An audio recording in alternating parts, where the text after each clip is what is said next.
Shalom. 62వ కీర్తన 6వ వచనము. Sam 62:6. ఆయనే నా ఆశ్రయదుర్గము, నా రక్షణాధారము, నా ఎత్తైన కోట ఆయనే, నేను కదిలింపబడను. Truly he is my rock and my salvation, he is my fortress, I will not be shaken. దేవుని మనకు ఆశ్రయంగా చేసుకున్నామంటే అది అత్యంత సురక్షితమైనటువంటి స్థానం. శత్రువు కన్నెత్తి చూడటానికి కూడా ధైర్యం చేయలేని స్థానం. If we believe the more we will find peace and rest in our heavenly father's arms. ఇది నమ్మటానికి మనం గనక స్ట్రగుల్ అయ్యి నా అంతట నేనే కాపాడుకోగలను, నా జీవితాన్ని తీర్చిదిద్దుకోగలనని మొండి వైఖరి ప్రదర్శిస్తే దాని పరిణామాలు కూడా మనమే అనుభవించాలి.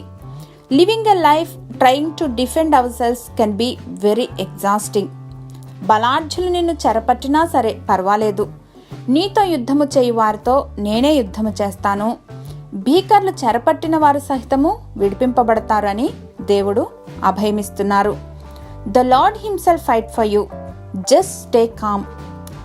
సర్వ సైన్యములకు అధిపతియగు మా ప్రియ పరలోకపు తండ్రి, ఏ సమయమందైనా మా దాగుచోటు మీరని, సమయోచితమైనటువంటి సహాయము మీరై మమ్మల్ని ఆదుకోవటానికి మీ రెక్కల నీడను మాకు ఆశ్రయం కల్పించారనేటువంటి జ్ఞానమును తెలుసుకోగలిగినటువంటి కృపను అనుగ్రహించమని యేసు నామములో ప్రార్థించి పొందుకొని మా ప్రియ పరలోకపు తండ్రి.